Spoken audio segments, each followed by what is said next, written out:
बिस्मिल्लाहिर्रहमानिर्रहीम। अच्छा जी। Chapter number 17 में और यार आज डर से डर मान गए थे। चैप्टर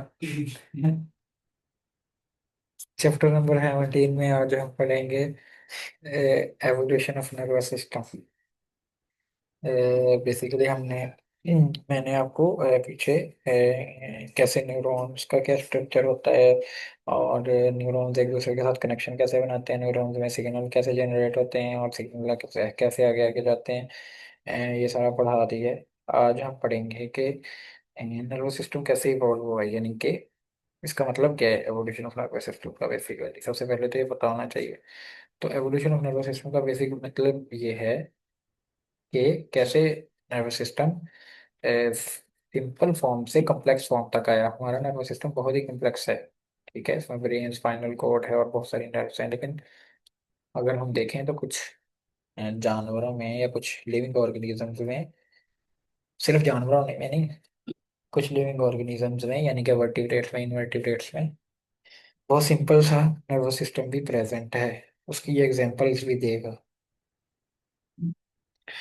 तो इस वाले टॉपिक में बेसिकली वो ये बताने की ये कोशिश कर रहा है कि नर्वस सिस्टम कैसे बिल्कुल सिंपल सा भी हो सकता है। सिंपल सिंपल का मतलब ये है कि स्ट्रक्चर उसका बहुत ही सादा सा होगा, कॉम्प्लेक्स नहीं होगा, और हमारी तरह का बिल्कुल ऑर्गेनाइज्ड किस्म का भी हो सकता है। There are two design of nervous system in the animal kingdom. अगर सिर्फ एनिमल किंगडम की ही बात करें, एनिमल किंगडम क्या है मतलब जिसमें सारे एनिमल हैं, यानी कि एनिमल किंगडम में है, यानी कि प्लांट के अलावा सारी चीजें, यानी कि प्लांट, फंजाई, प्रोटोजोआ, सबसे इन सब के अलावा बाकी सारी चीजें चले बहुत पुराने एनिमल किंगडम में आती हैं। कैट वॉक करवानी, कैट वॉक करवानी। ठीक है।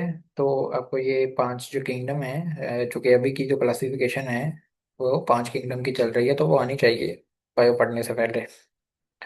तो टू सिस्टम क्लासिफिकेशन भी थी, फिर थ्री सिस्टम क्लासिफिकेशन भी हुई, लेकिन अब पांच सिस्टम की क्लासिफिकेशन हुई, जिसमें प्लांट्स, एनिमल, फंजाई और बैक्टीरिया, इस तरह कर दिए। और पांचवा जो है वो प्रोटोजोआ का रख दिया। और प्रोटोजोआ में हर उल्टी पुल्टी चीज जो है ना, जो किसी भी इन चारों में नहीं ऐड होती, वो प्रोटोजोआ में डाल दी। इस तरह पांच किंगडम बना दिए। तो ये एनिमल किंगडम जो है, इसके अंदर, सिर्फ इसके अंदर नर्वस सिस्टम के दो किस्में हैं। एक है डिफ्यूज नर्वस सिस्टम। डिफ्यूज का मतलब है कि हमें डिफ्यूज, वैसे डिफ्यूज का क्या मतलब होता है? डिफ्यूज होता है कि बिखरा हुआ, उसको कहते हैं डिफ्यूज हो जाए। यानी कि ये बिखरा सा हुआ नर्वस सिस्टम है। इसमें जैसे हमारे जिसम में नर्वस सिस्टम है, हमें पता है ब्रेन, स्पाइनल कॉर्ड, ये नर्वस सिस्टम का हिस्सा है। ये बिखरे हुए तो नहीं है ना, ये अपनी मतलब एक ऑर्गेनाइज्ड तरीके से हमारे जिस्म में है। लेकिन डिफ्यूज में है कि वो बिखरा हुआ है। जब मैं आगे जाके पढ़ाऊंगा आपको तो ज्यादा अच्छा समझ लगेगा। जैसे कि स्नाइडेरियंस में है। ठीक है। स्नाइडेरियंस क्या होते हैं? बेसिकली स्नाइडेरियंस इनवर्टिब्रेट्स है ना। जो मैंने आपको एक पिक्चर भी दिखाई थी पहले,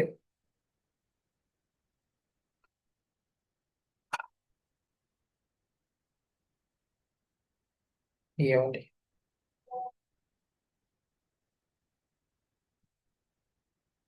ये वाली पिक्चर, ये देखो।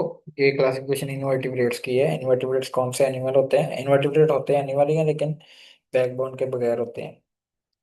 इनमें ये देखो, प्लेटीहेल्मिन्थेस भी है, निमाटोड्स हैं, पोरीफेरा है, स्नाइडेरिया है, किनोडर्मेटा, मोलस्का, आर्थ्रोपोडा। ठीक है। स्पोर्ट एंड मूवमेंट में हमने काफी इनमें से चार पांच को टच किया था। इसमें स्नाइडेरिया में डिफ्यूज किस्म का नर्वस सिस्टम प्रेजेंट है। स्नाइडेरिया ये बना हुआ है। स्नाइडेरिया में स्नाइडेरिया तो एक ग्रुप है ना एनिमल्स का। तो स्नाइडेरिया में जितने भी एनिमल्स आएंगे ना, उनकी बॉडी कुछ इस तरह की ही होगी। सेंटर मतलब सेंट्रलाइज, सर्कुलर किस्म की होगी। ये देखो, इसका भी सर्कल बना हुआ, सर्कुलर टाइप की बॉडी होगी। स्नाइडेरियंस में क्या क्या आते हैं? जैसे ये देखो, हाइड्रा, जेलीफिश, हाइड्रा और जेलीफिश। और ये नीचे बनी हुई थी ना स्नाइडेरिया में, जो पिछली पिक्चर में बनी हुई थी, वो जेलीफिश थी। हाइड्रा कैसा होता है ये भी मैं आपको दिखाऊंगा। हाइड्रा हो सकता है जेलीफिश, और उनके रिलेटिव्स यानी कि उनके रिश्तेदार, मतलब इस जैसे मिलते जुलते जो है ना वो स्नाइडेरियंस में होते हैं। ये डिफ्यूज नर्वस सिस्टम इनमें होता है। और दूसरे किस्म का नर्वस सिस्टम है सेंट्रलाइज्ड नर्वस सिस्टम, जैसा कि हमारा है, यानी कि जिसमें एक बड़ा ट्रांसफार्मर लगा हुआ है सेंटर में, जैसे ब्रेन या स्पाइनल कॉर्ड एक बड़ा ट्रांसफार्मर है, उससे तारे जा रही हैं पूरी जिस्म में। ठीक है, इसको इस तरह समझो। ठीक है, अगर ट्रांसफार्मर ना हो, सिर्फ तारे ही जा रही हो, तो उसको डिफ्यूज कहेंगे। ट्रांसफार्मर नहीं है, सिर्फ तारें जा रही हैं तो उसको डिफ्यूज कहेंगे। लेकिन अगर ट्रांसफार्मर लगाए और फिर तारें जा रही हैं, उसको हम सेंट्रलाइज कहते हैं। Centralized nervous system found to varying degrees in more complex organisms from platyhelminthes to chordates including humans। तो ये कह रहा है कि सेंट्रलाइज्ड नर्वस सिस्टम किन किन में होता है। प्लेटीहेल्मिंथिस से स्टार्ट हो जाता है, प्लेटीहेल्मिंथिस ये है। इनसे फिर इनमें भी सेंट्रलाइज होता है, आर्थ्रोपोडा में भी सेंट्रलाइज होता है।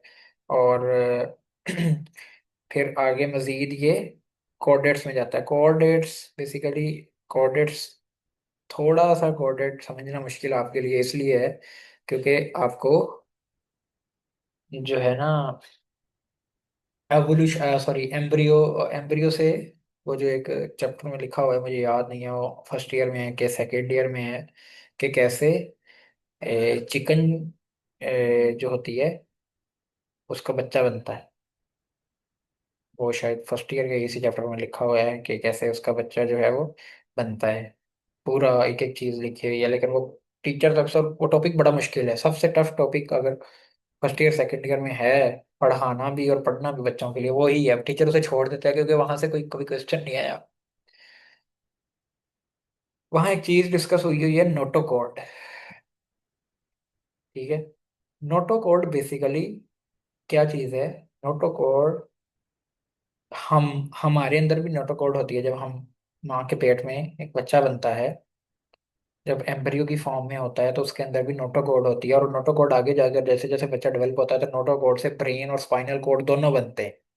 ठीक है, तो लेकिन हर ऑर्गेनिज्म में नोटोकॉर्ड से ब्रेन और स्पाइनल कॉर्ड नहीं बनता, किसी में नोटोकॉर्ड से कुछ और, मतलब ब्रेन जैसा ही कोई और स्ट्रक्चर बन जाएगा इस तरह। तो सारे ऑर्गेनिज्म जिनमें नोटोकॉर्ड होती है उनको हम कॉर्डेट्स कहते हैं।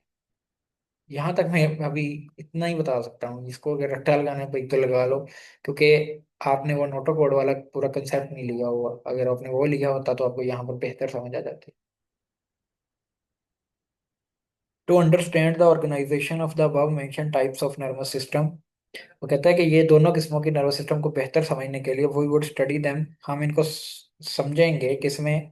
हाइड्रा में। हाइड्रा में डिफ्यूज किस्म का है ना, हाइड्रा सनाइडेरिया में है। तो प्लेनेरिया, प्लेनेरिया में थोड़ा कम्प्लेक्स होता है हाइड्रा से। और ह्यूमंस में, ह्यूमंस में तो फिर बहुत ही कम्प्लेक्स है। सबसे पीक फॉर्म का नर्वस सिस्टम ह्यूमंस में।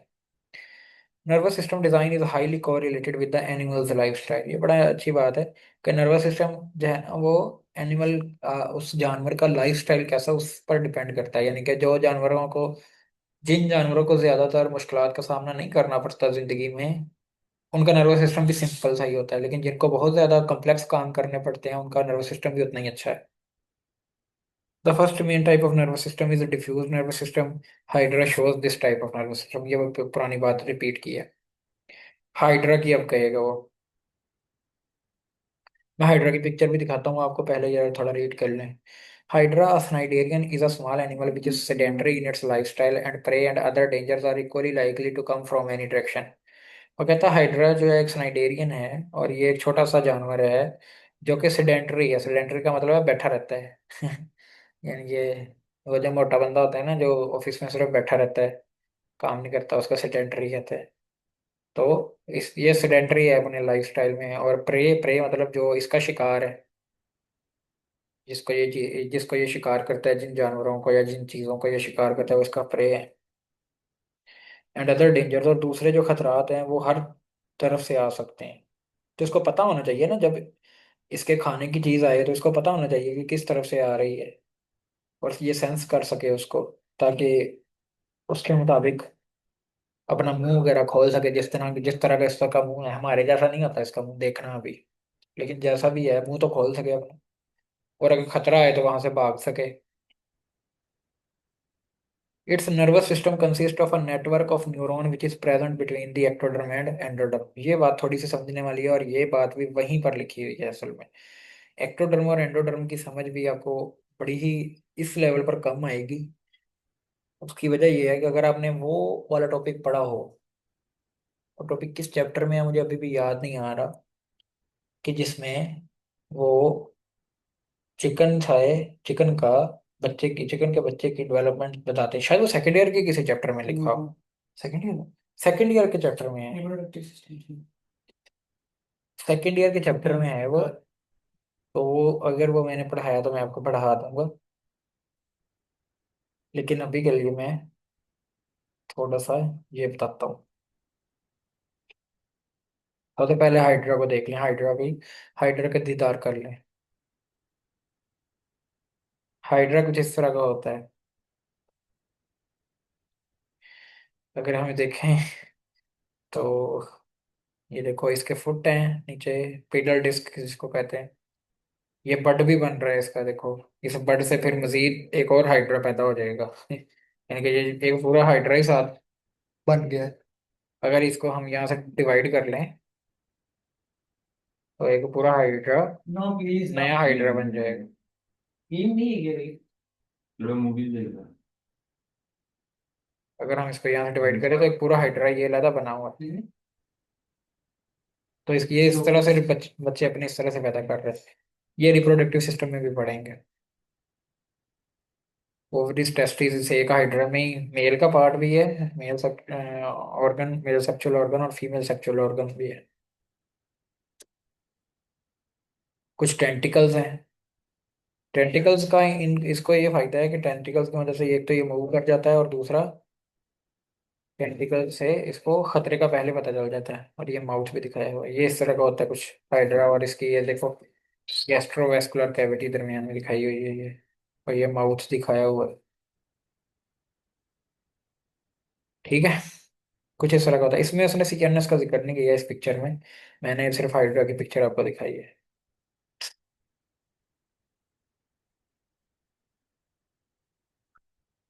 अब मैं आपको बताऊंगा कि एक्टोडर्म और एंडोडर्म के दरमियान में हाइड्रा के न्यूरॉन्स कैसे पड़े होते हैं।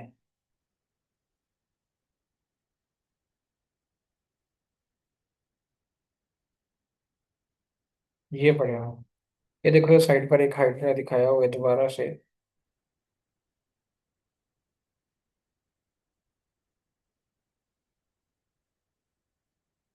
इसमें बिल्कुल वैसा ही है ना, ये हाइड्रा टेंटिकल भी हैं। और हाइपोस्टोम बेसिकली इसके मुंह को कहते हैं, हाइपोस्टोम। ठीक है, ये हाइड्रा, इसके पार्ट याद करने की जरूरत नहीं। इसमें हाइड्रा के इस छोटे से हिस्से को उसने बड़ा करके दिखाया है। ये देखो, बड़ा करके लिखा है। ये इस आप बड़ अंदर आना ही हूँ शहादत आया था आपसे ज्ञान हार सकता हूँ इस बड़े वाले हिस्से में आपको नजर आ रहा है एक एक्टोडर्म में और एक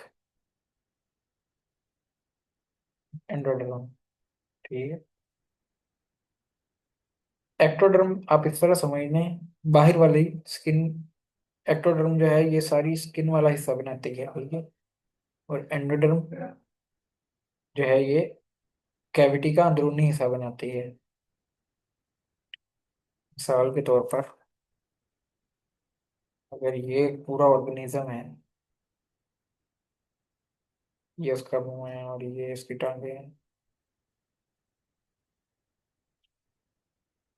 तो अगर अब उसके अंदर मैदा भी तो होगा ना, ये खुराक की नाली है। ठीक है, ये मैदा है और आगे ये, इस तरह मैंने बहुत ही सिंपल सा बना दिया रोबोट किस्म का, रोबोट का, लेकिन ये समझ लो इसकी खुराक की नाली। अब इसका जो स्किन वाला बाहर वाला एरिया है ना, ये ये एक्टोडर्म है। ठीक है, ये एक्टोडर्म इसको बनाएगा। और ये जो मैदे का अंदरूनी वाला हिस्सा है ना, अंदरूना एंडोडर्म वाला, सॉरी, जो मैदे के अंदर से एंडोथीलियल लाइनिंग होती है, वो एंडोडर्म बनाएगी। एंडोथीलियल लाइनिंग को कौन बनाएगा? एंडोडर्म। बस इसको इस तरह याद कर लो। इसमें जो याद करने की चीज़ है वो ये है, आपके लेवल पे भी। ये एक्टोडर्म और एंडोडर्म के दरमियान में कुछ गैंग्लियन न्यूरॉन्स दिखाए हैं उसने। ये वाले ये ब्लू कलर के न्यूरॉन्स दिखाए हुए हैं, ऐसे ही। तो एक्टोडर्म और एंडोडर्म के दरमियान में कुछ न्यूरॉन्स पड़े हुए हैं, बिल्कुल ऐसे बिखरे हुए। तो ये इसका डिफ्यूज नर्वस सिस्टम है। पहले एक बात तो ये याद रखें कि एंडोडर्म और एक्टोडर्म के दरमियान में न्यूरॉन्स हैं, ठीक है, और बिखरे हुए हैं, बिल्कुल ऐसे कोई अरेंज्ड नहीं है, इकट्ठे अरेंज नहीं है, ऐसे ही पड़े होंगे बस, बिखरे हुए हैं। एक बात तो ये है। दूसरी बात है कि ये देखो कुछ न्यूरॉन्स में से बाहर की तरफ एक एक न्यूरॉन बाहर की तरफ भी पड़ा हुआ है, ये सेंसरी न्यूरॉन है, ठीक है। तो सेंसरी न्यूरॉन जो है ये बाहर की दुनिया से, यानी कि ये स्किन वाला एरिया आ गया ना, ये स्किन वाला एरिया आ गया। तो ये बाहर की दुनिया से जो सिग्नल आते हैं उनको सेंस भी करते हैं, उनको ये डिटेक्ट कर लेते हैं और फिर इन न्यूरॉन्स तक पहुंचाते हैं, और ये न्यूरॉन्स आगे पहुंचाते हैं। तो उन न्यूरॉन्स तक पहुंचने से हाइड्रा पूरा पूरा जो है ना वो अपना काम फिर करता है, जो भी उसने करना होता है, भागना होता है, या फर्ज करो यहाँ पर खुराक का सिग्नल आ गया कि खुराक आ गई है, तो हाइड्रा खुराक की तरफ जाएगा, ये न्यूरॉन्स तक सिग्नल आएगा तो न्यूरॉन्स को पता चलेगा, तो फिर वो हाइड्रा के मुख्तलिफ टेंटिकल्स वगैरह को हिलाएंगे, तो खुराक की तरफ जाएगा। इसी तरह अगर यहाँ पर खतरा आ गया, कोई कोई ऐसी चीज आ गई जो हाइड्रा को खा जाएगी, तो हाइड्रा को ये न्यूरॉन से सिग्नल, सेंसरी न्यूरॉन से आगे गैंग्लियन न्यूरॉन्स तक जाएगा, और यहाँ से फिर आगे चलता जाएगा, तो टेंटिकल्स मूव करेंगे और हाइड्रा दूर भाग जाएगा। टेंटिकल्स भी मूव करते हैं, और इसकी बॉडी के अंदर जो ये मसल है ना, ये दिखाए हुए हैं, कहाँ दिखाया हुआ है मसल, ये है लॉन्गिट्यूडनल और रिंग मसल्स। ये भी वही हरकत करते हैं जिसकी वजह से हाइड्रा मूव करता है।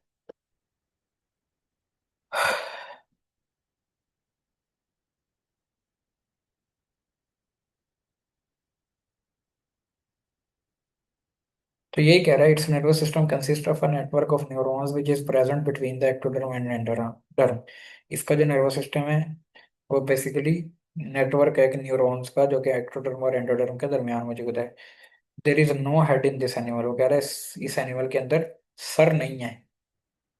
हमने देखा है इसके अंदर कोई सर नहीं है, जिस तरह हमारा सर है, ये बकरे का सर जिस तरह होता है उस तरह का इस तरह का कोई सर नहीं। And so there is no centralised nervous system. तो इस वजह से ही इसमें कोई सेंट्रलाइज्ड नर्वस सिस्टम भी नहीं है, क्योंकि हमें पता है हमारे सर में ब्रेन होता है जो सेंट्रलाइज्ड नर्वस सिस्टम बनाता है। सेंट्रलाइज्ड नर्वस सिस्टम होने का मतलब क्या है कि ना ही इसके अंदर ब्रेन है और ना ही कोई नर्व कॉर्ड्स है, यानी कि ना ही स्पाइनल कॉर्ड है। However, लेकिन ताहम a clustered cell of bodies of neurons forming ganglia can be seen here and there। यही वो कह रहा है। वो कह रहा है कि हाँ, कोई सर नहीं है, बट ना ही ब्रेन है ना ही स्पाइनल कॉर्ड है, लेकिन क्या है कि सेल बॉडीज, जैसे ये सेल बॉडीज है ना, तो इन सेल बॉडीज के काफी गुच्छे से पड़े हुए हैं। यहाँ पर उसने एक ही सेल बॉडी दिखाई है, लेकिन इस तरह के बहुत सारे गुच्छे से पड़े हुए हैं। सेल बॉडीज के गुच्छे को ही हम गैंग्लियन कहते हैं, ठीक है। तो ये सेल बॉडीज के जो गुच्छे हैं ना वो इधर उधर पड़े हैं, ये भी एक गुच्छा है, ये भी एक गुच्छा है, ये भी एक गुच्छा है, ठीक है। तो इस तरह सेल बॉडीज के गुच्छे पड़े होते हैं जिनको हम गैंग्लिया कहते हैं। It has been observed that neurons are so arranged in the network that it is not possible to distinguish them in connected functional type of neurons as in higher animals। वो कहता है कि neuron, ये देखा गया है कि neurons आपस में एक दूसरे से इस तरह, मतलब ऐसे जुड़े हुए हैं कि इनको अलग कर नहीं किया जा सकता कि कौन से, यानी कि अलग किस तरह नहीं किया जा सकता इनको, इनके फंक्शंस के लिहाज से नहीं अलग किया जा सकता। हमें पता है कि हायर एनिमल्स में, यानी कि जैसे इंसान है, जो मैमल सारे हायर एनिमल्स में आते हैं, तो इनमें जो न्यूरॉन्स हैं इनको हम फंक्शनली तीन हिस्सों में डिवाइड कर सकते हैं, मोटर न्यूरॉन, एसोसिएटिव न्यूरॉन और सेंसरी न्यूरॉन्स। लेकिन इनमें नहीं किया जा सकता फंक्शनली। क्लासिफाई करने का मतलब है कि उन न्यूरॉन्स को हम उनके काम के लिहाज से डिवाइड कर सकते हैं, ठीक है। There are no sensory associative और मोटर न्यूरॉन्स, ठीक है। वो कह रहा है कि ना ही सेंसरी, ना ही एसोसिएटिव और ना ही मोटर न्यूरॉन, इनमें हमें अलग अलग डिस्टिंग्विश नहीं होते, अलग अलग हमें पता नहीं चलता कि कौन से सेंसरी हैं, कौन से मोटर हैं, कौन से एसोसिएटिव है। There are no specialised sense organ in this animal. वो कहते हैं ना ही सेंस ऑर्गन, जैसे हमारे अंदर स्किन एक सेंस ऑर्गन है, इसी तरह ही जुबान एक सेंस ऑर्गन है, वो इनमें ये भी नहीं। It has been observed that and studied that when an it has been observed and studied that when an appropriate stimulus is given, hydra responds। वो कहता है कि ये देखा, मुशाहदा किया गया है और ये पढ़ा भी गया है कि जब एक अच्छा मुनासिब स्टिमुलस दिया जाता है ना हाइड्रा को, तो हाइड्रा रिस्पॉन्स करता है आगे से। वो रिस्पॉन्स कैसे करता है बेसिकली, वो जी जब, ये मैंने बता रहा था ना आपको, जब इसको स्टिमुलस दिया जाएगा तो ये वाले जो न्यूरॉन्स हैं, जिसको इसने सेंसरी न्यूरॉन यहाँ पर तो कह दिया, लेकिन हम अच्छे तरीके से डिस्टिंग्विश नहीं कर सकते। तो ये इस तक पैगाम जाएगा, ये आगे देगा, ये आगे देंगे, तो फिर ये पूरे का पूरा हाइड्रा जो है वो रिस्पॉन्स करेगा। ये देखो, ये सिर्फ इतने सारे हिस्से को इसने बड़ा करके दिखाया, पूरा हाइड्रा इस तरह का बना हुआ है।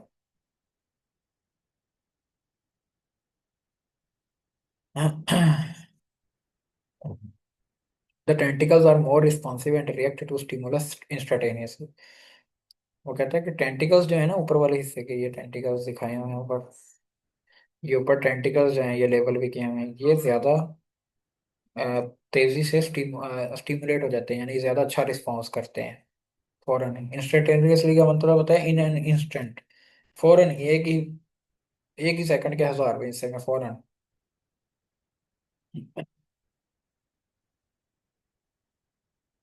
उसने कहा था ना हम तीन चीजों में ये पढ़ेंगे नर्वस सिस्टम को। दूसरा था प्लेन एरिया, और तीसरा जिसमें हम पढ़ेंगे वो है एनिमल,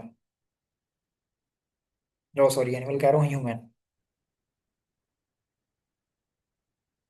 तो जो ये प्लेन एरिया है इसमें भी और ह्यूमंस में भी किस तरह का नर्वस सिस्टम है, इनमें centralised nervous system. Plain area basically प्लेटी हेलमिंथिस की जो क्लास है ना उसमें उसका एक जानवर है। ये जो प्लेटी हेलमिंथिस है ना, इसका एक जानवर है प्लेन एरिया। इनवर्टिब्रेट होता है ये, यानी कि इसके अंदर वर्टिब्रल कॉलम नहीं होती, स्पाइनल यानी कि रीढ़ की हड्डी, बैकबोन नहीं होती। इसका स्ट्रक्चर भी हम नीचे देखेंगे, आपके बुक पर बना भी हुआ है। The nervous system of plain area is better developed as compared to that of hydra because in plain area, वो कह रहा है नर्वस सिस्टम जो प्लेन एरिया में वो बेटर डेवलप हुआ होगा हाइड्रा की निस्बत। क्यों? सबसे इसने ये वजह बयान की हैं, 6 वजह बयान की हैं, और यही क्वेश्चन भी आ सकता है कि प्लेन एरिया का नर्वस सिस्टम क्यों बेहतर है हाइड्रा से। There is beginning of a centralised nervous system. सबसे पहले तो यहाँ पर यानी प्लेन एरिया में सेंट्रलाइज्ड नर्वस सिस्टम की शुरुआत होती है, यानी कि ये वो जानवर है प्लेटियल मिंथिस, वो वाले जानवर हैं जहाँ से सीएनएस बनना फिर स्टार्ट हो जाता है, और फिर जैसे जैसे हायर क्लासेस में जाते जाते हैं तो फिर सीएनएस हमें मजीद कम्प्लेक्स होता हुआ नजर आता है। सीएनएस कहाँ बनता है? In the interior brain region of the body of planaria, यानी कि इंटीरियर ब्रेन रीजन में, यानी कि अगले वाले हिस्से में। प्लेन एरिया की मेरे पास कोई पिक्चर हो तो मैं देखता हूँ।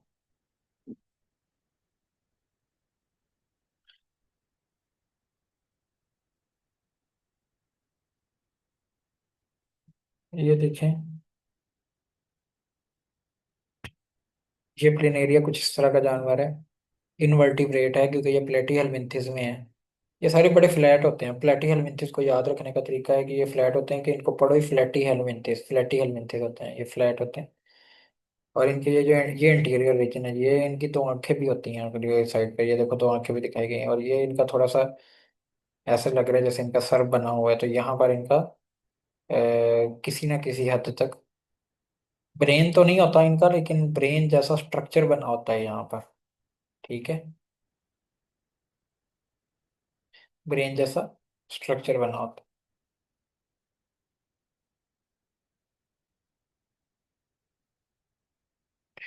और भी पिक्चर है तो देखता हूँ।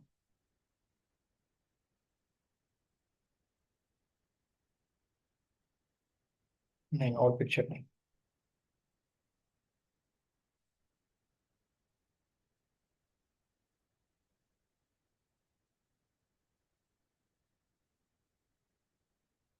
देर is a beginning of a centralised nervous system in the interior brain region of what you feeling. वो क्या है? वो यानी कि कौन सा बिगिनिंग हो रही है, कैसी बिगिनिंग हो रही है सीएनएस की? There is a bilobed mass composed of two ganglia, कि इनके सर वाले हिस्से में, जो मैंने सर वाला हिस्सा दिखाया, उसमें दो गैंग्लिया होते हैं। गैंग्लिया गैंग्लियन की जमा है। गैंग्लियन क्या होता है? जब जब बहुत सारी न्यूरॉन की सेल बॉडीज आपस में मिल जाती हैं एक जगह पर, तो उसको हम गैंग्लिया कहते हैं, ये गैंग्लियन कहते हैं, ठीक है। और गैंग्लिया उसका प्लूरल है। तो दो गैंग्लिया होंगे सर वाले हिस्से में, यानी कि दो गुच्छे होंगे सेल बॉडीज के। दिस एक्ट एज अ ब्रेयर और सेंट्रल कनेक्शन ऑफ न्यूरॉन्स। ये ब्रेयर कहते हैं किसी चीज के कलेक्शन होने को, और सेंट्रलाइज कलेक्शन ऑफ न्यूरॉन्स, जिसकी वजह से ये सेंट्रलाइज कलेक्शन है न्यूरॉन्स की, ठीक है। यानी कि दो दो गैंग्लिया, ये क्या है? न्यूरॉन्स की कलेक्शन ही हुई ना, न्यूरॉन्स की सेल बॉडीज की कलेक्शन ही हुई। This receives and sends the impulses from and to different part of the body. ये जो दो गैंग्लिया हैं, ये मुख्तलिफ जिस्म के हिस्सों से सिग्नल लेते भी हैं, और जिस्म के मुख्तलिफ हिस्सों को सिग्नल भेजते भी हैं। जैसे हमारा ब्रेन काम करता है, बिल्कुल वैसे ही ये दो गैंग्लिया काम कर रहे हैं। There is no such concentration of neurons और a coordinating centre in Hydra. लेकिन वो कह रहा है कि ऐसी, यानी कि जैसे गुच्छा बना हुआ है, इस तरह का गुच्छा हाइड्रा में नहीं आता, ठीक है। ये दो गुच्छे बने हुए हैं ना, जो कोऑर्डिनेट भी कर रहे हैं पूरे जिस्म को, पूरे जिस्म से सिग्नल ले रहे हैं, या फिर पूरे जिस्म को सिग्नल दे रहे हैं, लेकिन हाइड्रा में ऐसा नहीं आता। हाइड्रा में क्या होता है? Only a network of neurons is present. Hydra में सिर्फ न्यूरॉन्स का एक नेटवर्क प्रेजेंट होता है, जैसे कि मैंने डायग्राम में दिखाया भी था, ठीक है।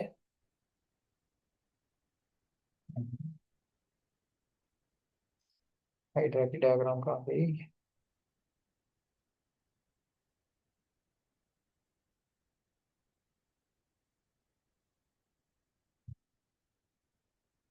ये भी हाइड्रा की ही डायग्राम है। मैंने थोड़ी सिंपल, ये थोड़ी सी सिंपल है उस डायग्राम से। मैंने वो जरा कम्प्लेक्स वाली आपको पहले दिखा दी थी। ये देखो, इसमें हाइड्रा को ही, हाइड्रा के एक हिस्से को बड़ा करके दिखाया है। ये देखो, तो एंडोडर्म और एक्टोडर्म, और एक्टोडर्म और एंडोडर्म के दरमियान एक न्यूरॉन्स पड़े हुए हैं। ये ब्लू ब्लू न्यूरॉन्स दिखाए हुए हैं। इनमें ये गैंग्लियन न्यूरॉन्स हैं, और ये सेंसरी न्यूरॉन्स हैं। सेंसरी न्यूरॉन्स बेसिकली सिग्नल लेते हैं, और फिर आगे गैंग्लियन न्यूरॉन्स को ये बेसिकली गैंग्लियन न्यूरॉन्स हैं, गैंग्लिया नहीं है, यानी कि एक एक न्यूरॉन पड़ा हुआ है, ठीक है। तो गुच्छे नहीं है इनमें, कुछ ऐसे, ठीक है। तो नेटवर्क है एक पूरा, नेटवर्क तो है न्यूरॉन्स का, ये तो मानते हैं, लेकिन एक फर वाले हिस्से में काफी ज्यादा न्यूरॉन्स के गुच्छे, दो जैसे प्लेन एरिया में है, वैसा नहीं है इनमें, ठीक है।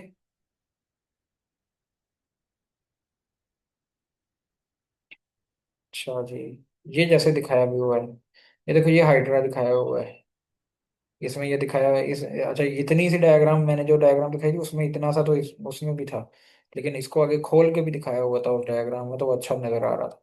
ये प्लेन एरिया है, ठीक है। ये मैंने प्लेन एरिया की भी डाउनलोड डाउनलोड की थी, मुझे याद नहीं आ रहा, चले, लेकिन अभी भी क्या किया जा सकता है इसमें। देखो, ये दो गैंग्लिया, इसको उसने ब्रेन का नाम ही दे दिया है। ये असल में ब्रेन, प्लेन एरिया का दिमाग का ही काम करते हैं ये दो गैंग्लिया, ये दो गोल गोल। असल में यहाँ भी सेल बॉडीज के गुच्छे पड़े हुए हैं, और यहाँ भी सेल बॉडीज के गुच्छे पड़े हैं। और फिर इन दोनों सेल बॉडीज के गुच्छों से दो बड़ी नर्व निकलती हैं। नर्व हम कहते हैं एक्सोन के गुच्छे को, ठीक है। एक्सोन के गुच्छे को हम नर्व नर्व कहते हैं, ये मैंने पिछले लेक्चर में बताया था। तो बड़ी नर्व निकलती हैं, और उस बड़ी नर्व से फिर मजीद छोटी नर्व्स निकल रही हैं, जो पूरे जिस्म को सप्लाई करती हैं। हमारे दिमाग, हमारा जिस्म भी बिल्कुल इसी तरह काम करता है। ऊपर एक ब्रेन है, और ब्रेन के नीचे स्पाइनल कॉर्ड है, ऐसे। और स्पाइनल कॉर्ड से फिर दोनों साइडों पर नर्व निकलती रहती हैं, नर्व निकलती जाती हैं, नीचे तक निकलती जाती हैं, ऐसे, ठीक है। हम अपना भी सिस्टम पढ़ेंगे आगे इंशाल्लाह।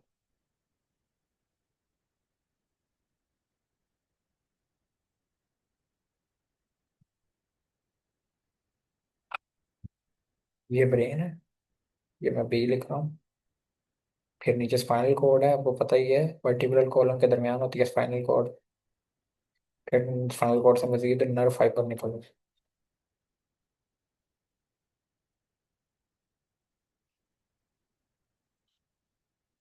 एक तो ये फर्क है प्लेनेरिया में और हाइड्रा में, कि प्लेनेरिया में सेंट्रलाइज्ड कलेक्शन होती है न्यूरॉन की, सेल बॉडीज की, लेकिन हाइड्रा में नहीं आती। दूसरा क्या है, there is a differentiation of neurons into sensory associative and motor neurons. Planaria में हम न्यूरॉन्स को डिवाइड कर सकते हैं तीन किस्म के न्यूरॉन। सेंसरी, जो सिग्नल गैंग्लियन की तरफ लेके आएंगे, ठीक है, गैंग्लिया गैंग्लिया की तरफ लेके आएंगे, उनको हम सेंसरी कहते हैं। दूसरे एसोसिएटिव, जो गैंग्लियन के अंदर होंगे।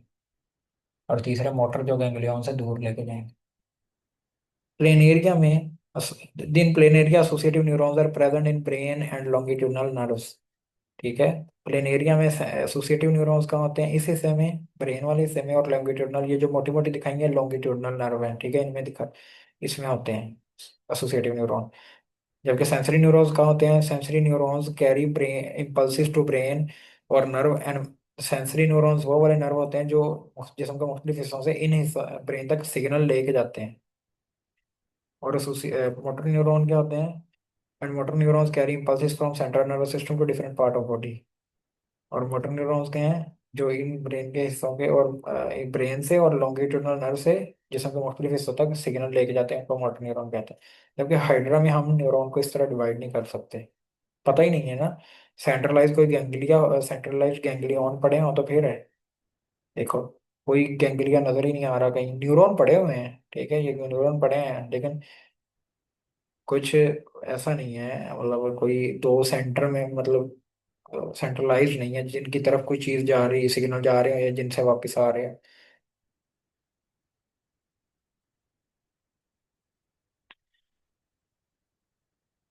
तीसरा डिफरेंस क्या है, in plane area at the interior region sense organs in the form of eyes and chemoreceptors are present. Plane area के इंटीरियर रीजन पर आंखें भी होती हैं दो, मैंने दिखाई भी आंखें कैसी होती हैं दूसरी पिक्चर में। ये देखो, आंखें भी होती हैं लेकिन, और कुछ कीमो रिसेप्टर भी होते हैं, लेकिन हाइड्रा में हमें कुछ आंखें वगैरह नजर नहीं आई थी। तो आंखें रिसेप्टर्स होती हैं ना, रिसेप्टर ऑर्गन है, लेकिन हाइड्रा में नहीं होता।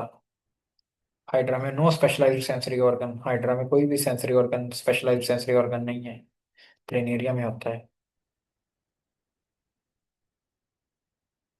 The receptor cells sensitive to pressure and touch are present in planaria. और कहता है कि कुछ ऐसे रिसेप्टर सेल्स हैं जो कि टच और प्रेशर को सेंस कर सकते हैं। जैसे इंसानों के अंदर हम देखे हैं, हमने इंसानों की स्किन के अंदर जो रिसेप्टर सेल्स थे जो कि टच और प्रेशर को देख सेंस कर सके, जैसे कॉर्पसल्स थे मुख्तलिफ किस्म के, मीजनल और पसीनियन कॉर्पसल्स, वो देखे थे। लेकिन प्लेनेरिया में भी ऐसे कुछ ना कुछ सेंस रिसेप्टर सेल होते हैं, लेकिन हाइड्रा में नहीं होते। There are no specialised sensory cell in hydra, but some nerve cells are more sensitive to a particular stimulus, chemical or mechanical than others। वहाँ यहाँ ये बात कर रहा है कि यहाँ तक, यहाँ हाइड्रा में कोई भी स्पेशलाइज्ड सेंसरी सेल्स नहीं होते। बट क्या होता है कि कुछ ऐसा हो सकता है कि कुछ न्यूरॉन्स जो है ना, वो एक किस्म के स्टिमुलस को ज्यादा रिस्पॉन्स दें और कुछ दूसरे वाले स्टिमुलस को ज्यादा रिस्पॉन्स दें। मिसाल के तौर पर यहाँ पर उसने दो न्यूरॉन्स दिखाए हुए हैं सेंसरी, एक ये। हो सकता है ये टच को ज्यादा रिस्पॉन्स दे और ये केमिकल को ज्यादा रिस्पॉन्स दे, ठीक है, और ये केमिकल को कम रिस्पॉन्स दे और ये टच को कम रिस्पॉन्स दे, यानी ऑपोजिट हो। पांचवा फर्क है, there are definite nerves the longitudinal and lateral in plain area, there are no nerves in hydra. Nerve मैंने पहले भी बताया था आपको, आज फिर अभी फिर बता देता हूँ। नर्व हम एक्सोन के गुच्छे को कहते हैं, नर्व फाइबर हम सिर्फ एक एक्सोन को नर्व फाइबर कहेंगे। उसी एक्सोन के अगर गुच्छा बना लेंगे तो नर्व कहेंगे। और नर्व फाइबर के साथ या एक्सोन के साथ अगर हम सेल बॉडी भी मिला लें और डेंड्राइट्स भी मिला लें तो पूरा न्यूरॉन बन जाता है। जैसे कि इस डायग्राम में दिखाया गया है। कहाँ गई वो डायग्राम, ये डायग्राम,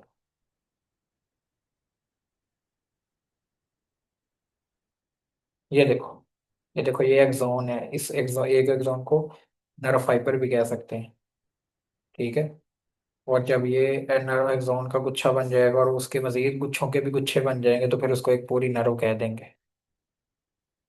तो ऐसे एक्सोन्स के गुच्छे जो होते हैं प्लेनेरिया में होते हैं ना एक्सोन के गुच्छे। ये देखो, ये दो नर्व ही तो हैं, ये नर्व जो नर्व कोड दिखाई गई हैं दो, ये बेसिकली एक्सोन्स के गुच्छे ही हैं। ये उन ये जो एक्सॉन्स के गुच्छे हैं, इन एक्सॉन्स की सेल बॉडीज कहाँ पड़ी हुई हैं बेसिकली। सेल बॉडीज यहाँ पड़ी हुई हैं, तो वहां से एक्सॉन निकल रहा है मिसाल के तौर पर। ये मैं सेल बॉडी बना रहा हूँ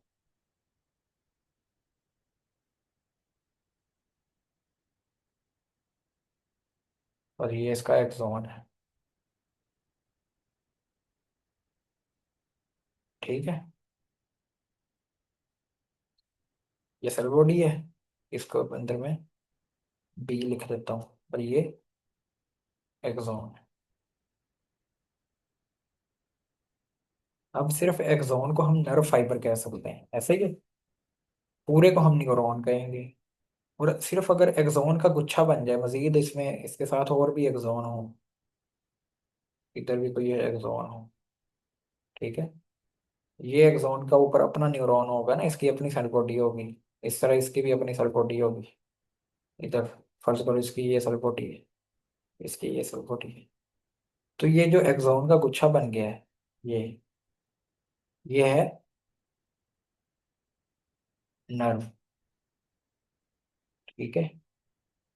अब यहाँ पर ये है, ये कैसे दिखाया गया है यहाँ पर, ये प्लेनेरिया में ये कैसा है। प्लेनेरिया में ऐसा है कि ये जो ब्रेन वाला हिस्सा, ब्रेन क्या है बेसिकली, ब्रेन इनका गैंग्लिया, दो गैंग्लिया ही होते हैं ना ब्रेन, और कुछ नहीं होता, दो गैंग्लिया पड़े होते हैं। और गैंग्लिया क्या है, इस तरह की सेल बॉडीज के कुछ हैं। अच्छा, एक तो ये पहले ये बात समझ लो जो मैं अभी कर रहा हूँ। ये देखो, ये नीचे मैंने एक्सोन का गुच्छा बनाया जिसको मैंने नर्व कह दिया। ऊपर क्या बन गया, ये सेल बॉडीज का एक गुच्छा बन गया है, तीनों सेल बॉडीज है ना। ये जो सेल बॉडीज का गुच्छा है इसको हम कहते क्या कहते हैं, इसको हम गेंगलियन कह देते हैं। ठीक है। और ये गेंगलियन बेसिकली, ये सेल बॉडीज का गुच्छा कहाँ पड़ा हुआ है, यहाँ पर। और इनसे जो एक्सोन निकल रहे हैं वो ये देखो, वो एक्सोन्स के गुच्छे यहाँ नीचे तक आ रहे हैं। और इन एक्सोन से मजीद कुछ एक्सोन्स भी निकलेंगे जो कि सेल को मुख्तलिफ हिस्सों तक पहुंचाएंगे। तो इस तरह ये ऐसा होता है। आप समझ लग गई होगी मेरे ख्याल में।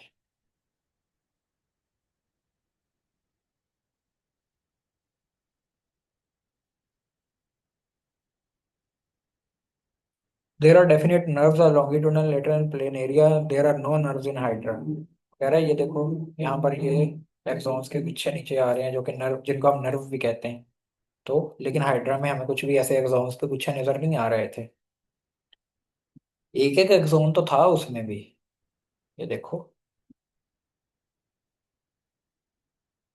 ये देखो, ये भी एक्सोन है, ये भी एक्सोन है, ये सेल बॉडी है। एक एक एक्सोन तो है, लेकिन एक्सोन के गुच्छे को हमें नर्व कहते हैं। सिर्फ एक एक्सोन को नहीं कहते, एक एक्सोन को हम नर्व फाइबर कहते हैं। अब तो मेरा ख्याल बहुत दफा रिवाइज करवा दिया ये बात। In plane area, in addition to a superficial nerve net just below the epidermis, there is a deeper plexus embedded.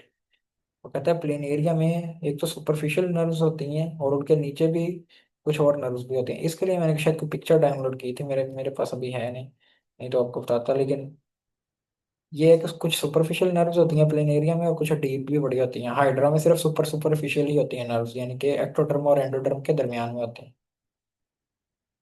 ठीक है। एक्टोडर्म बेसिकली, अब मैं दोबारा से, अब शायद आपको दोबारा समझ आ जाए थोड़ी बहुत। एक्टोडर्म उस हिस्से को कहते हैं जो कि बाहर होता है, स्किन वाला एरिया। ठीक है। और एंडोडर्म अंदर वाला एरिया जो कि, सॉरी, एंडोडर्म एंडोडर्म अंदर वाला एरिया होता है जो कि ये जीआईटी को या इंटेस्टाइन्स वगैरह को अंदर से लाइन करता है। ठीक है, अंदर से लाइन करता है, या ब्लड वेसल्स को अंदर से लाइन करता है, उसको हम एंडोडर्म कहते हैं। इस पर फिर भी कभी बात करेंगे कि एंडोडर्म और एक्टोडर्म क्या होता है।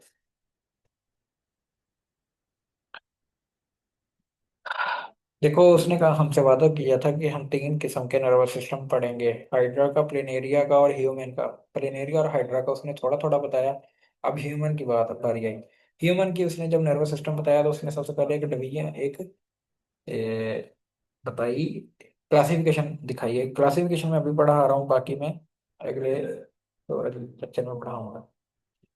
ह्यूमन का नर्वस सिस्टम जो होता है ये दो हिस्सों पर मुश्तमिल होता है, सेंट्रल सेंट्रल नर्वस सिस्टम और peripheral nervous system. Central nervous system यानी ब्रेन और स्पाइनल कॉर्ड, और पेरिफेरल नर्वस सिस्टम ब्रेन से या स्पाइनल कॉर्ड से जो नर्व निकलती हैं, जो एक्सोन के गुच्छे निकलते हैं, वो पेरिफेरल नर्वस सिस्टम होता है। मैं यहाँ पर अगर डायग्राम बना के दिखाऊं, सिंपल सिंपल सी डायग्राम, ये फर्ज करो ब्रेन है, और ये नीचे इसके स्पाइनल कॉर्ड है, ठीक है, ये ब्रेन है, ये ब्रेन है, ओ ये स्पाइनल कॉर्ड है, ठीक है। अब ये दो चीजें जो हैं ये क्या है, ओ, ओ, एक मिनट। ये दो चीजें क्या है, CNS, सेंट्रल नर्वस सिस्टम, ठीक है। अब मैं रंग चेंज कर रहा हूँ, ये मैं पीला रंग कर रहा हूँ। अब ब्रेन से भी कुछ नर्व निकलेंगी, तकरीबन ब्रेन से 24 नर्व निकलती हैं, ठीक है। 12 एक साइड पर और 12 दूसरी साइड पर, मैंने यहाँ पर सिर्फ चार चार दोनों साइडों पर दिखाए। और स्पाइनल कॉर्ड से भी कुछ नर्व निकलती हैं, स्पाइनल कॉर्ड से ज्यादा नर्व निकलती हैं, मुझे याद नहीं है अभी टोटल कितनी निकलती,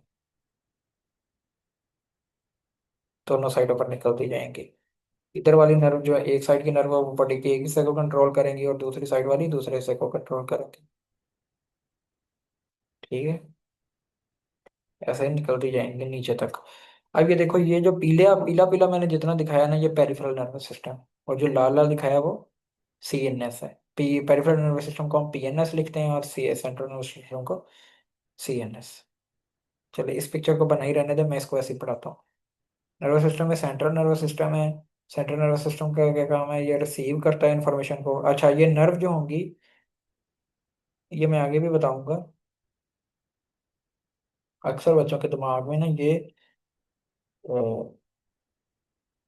रहता है, यानी कि ये कंफ्यूजन रहती है कि ये नर्व में, मैंने एक बात आपको बता दी कि ये जो नर्व है इसमें क्या होता है, बताओ। वीडियो को पॉज करो, और वो नर्व में क्या होता है, क्या होता है नर्व। नर्व में बेसिकली कुछ भी नहीं होता, नर्व में एक्सॉन्स के गुच्छे होते हैं, बहुत ज्यादा एक्सॉन इकट्ठे जा रहे होते हैं। ये मैं अगर एक नर्व को खोलूं इधर, मजीद खोल दूं मैं, कलर चेंज करूं, ये मैं एक पीली नर्व को खोला, तो इसमें एक्सॉन्स ऐसे एक्सॉन्स के गुच्छे बने होंगे।